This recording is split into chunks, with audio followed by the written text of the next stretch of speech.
Assalamualaikum warahmatullahi wabarakatuh.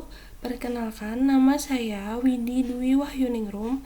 Saya adalah mahasiswa PPG dalam jabatan Angkatan 1 Universitas Muhammadiyah Malang. Hari ini saya akan membagikan cerita praktik baik atau best practice dengan menggunakan metode STARS yang sudah saya lakukan PPL-nya di MA Anida Al-Islami Kota Bekasi. Untuk penyusunan best practice pada PPL 1 berlokasi di Jalan Kiai Haji Mas Mansur nomor 91 Kota Bekasi dengan lingkup pendidikan Madrasah Aliyah Anida Al-Islami. Tujuan yang ingin dicapai dengan menggunakan model pembelajaran Project Based Learning atau PJBL dalam materi struktur organel sel mampu meningkatkan motivasi belajar siswa. Kegiatan PPL 1 ini saya lakukan pada tanggal 15 Juni 2023 dan 19 Juni 2023. Dengan situasi yang menjadi latar belakang adalah rendahnya motivasi belajar siswa, kemudian dari cara guru mengajar umumnya masih menggunakan konvensional, dan saya merasa pada materi struktur dan fungsi bagian sel hewan penerapan model PBJL ini sangat cocok diaplikasikan karena peserta didik dapat secara langsung mengembangkan keterampilan dalam mengorganisasikan proyek. Mengapa praktik ini penting untuk dibagikan?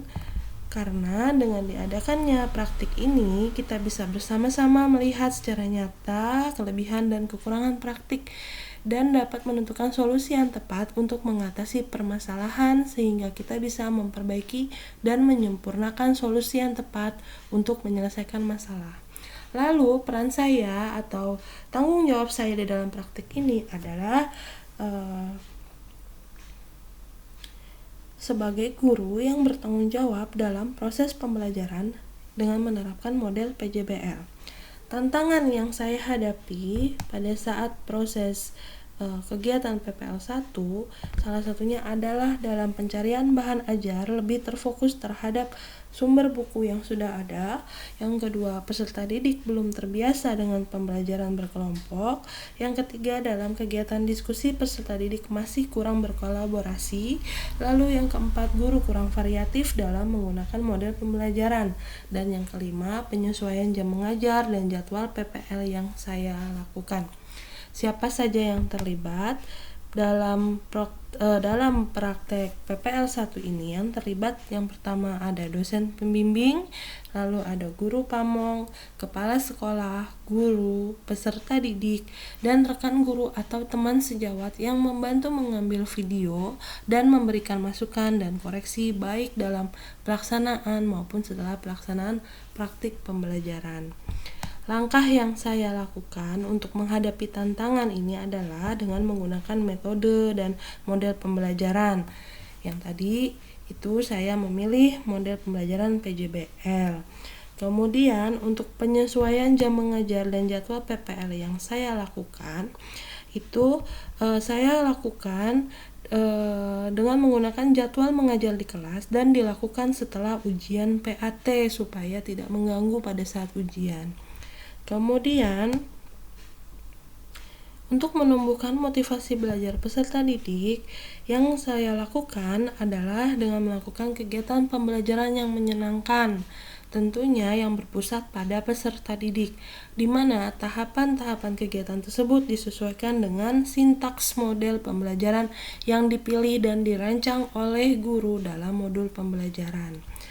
Lalu, siapa saja yang terlibat? Pada kegiatan ini, yang terlibat adalah saya sendiri selaku praktikan, peserta didik, rekan guru sebagai observer, dan rekan guru di sekolah tempat saya mengajar. Dampak dan dari aksi dan langkah yang saya lakukan, yaitu penggunaan media pembelajaran berjalan dengan lancar walaupun tetap ada gangguan seperti yang tidak bisa diduga. Yang kedua, peserta didik lebih aktif dalam proses pembelajaran. Yang ketiga, peserta didik menjadi lebih memahami materi yang diajarkan dengan bantuan media audio visual. Yang keempat, dengan menggunakan media konkret, peserta didik dapat lebih memahami materi yang disampaikan.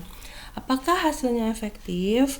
Nah, hasilnya itu efektif karena dalam proses pembelajaran yang berlangsung, peserta didik bisa mengikuti semua rangkaian kegiatan pembelajaran.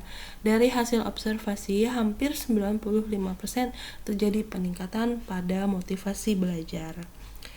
Lalu bagaimana respon orang lain terkait dengan strategi yang dilakukan? Respon baik diberikan dari rekan guru atau teman sejawat. Karena dengan strategi setelah model pembelajaran yang saya terapkan, proses pembelajaran berjalan dengan baik sesuai sintaks model pembelajaran yang sudah diterapkan, serta penggunaan teknologi dan media pembelajaran membantu peserta didik lebih antusias dalam pembelajaran. Yang menjadi faktor keberhasilan dari strategi yang dilakukan adalah yaitu pemahaman kita terhadap sintaks model pembelajaran serta media dan alat yang digunakan dalam pembelajaran. Lalu apa pembelajaran dari keseluruhan proses tersebut? Yang bisa diambil dari kegiatan praktik ini, yang pertama, persiapannya harus lebih dimatangkan kembali dari berbagai aspek teknis maupun non-teknis. Yang kedua, pemanfaatan media belajar harus bisa lebih diefektifkan lagi. Yang ketiga, guru harus memberikan pembiasaan positif terkait rasa percaya diri peserta didik untuk berani tampil di dalam kelas dan memotivasi peserta didik. Yang keempat, guru harus lebih kreatif dan inovatif dalam memilih metode dan model pembelajaran. Nah, untuk best practice saya yang kedua atau PPL kedua saya masih sama, berlokasi di MA Anida Al-Islami. Nah, tujuan yang ingin saya capai yaitu dengan mengoptimalkan model pembelajaran inovatif PBL sesuai dengan karakteristik materi untuk meningkatkan minat belajar siswa pada materi keanekaragaman hayati. Ini saya lakukan pada tanggal 21 Juni 2023. Situasi atau kondisi yang menjadi latar belakangnya adalah karena guru kurang memanfaatkan media pembelajaran yang berbasis teknologi. Guru belum menggunakan model pembelajaran yang variatif serta melihat hasil belajar siswa yang kurang optimal karena belum bisa memahami materi yang disampaikan.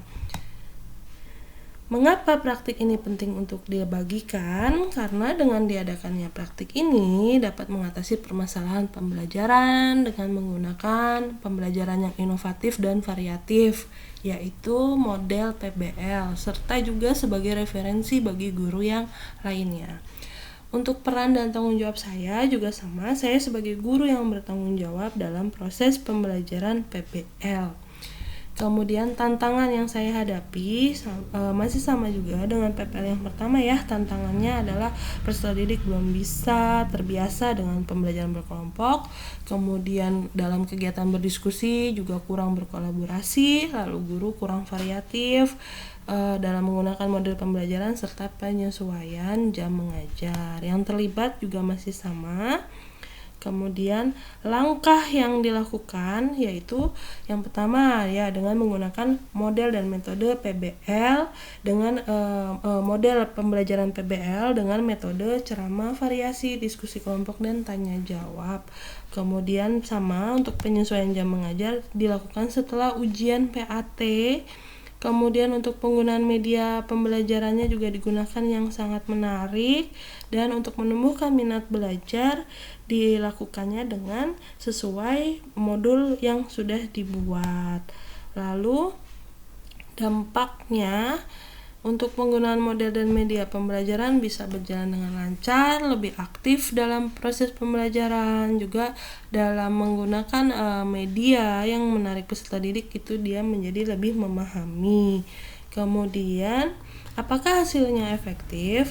Ternyata dengan melakukan aksi di atas hasilnya cukup efektif karena dalam proses pembelajaran hasil post-test dari 20 siswa yang hadir, nilai 100 itu didapat oleh 8 siswa, sedangkan nilai 90 didapat 7 siswa dan nilai 80 didapat 2 siswa, dan juga ada nilai 60 didapat oleh 3 siswa.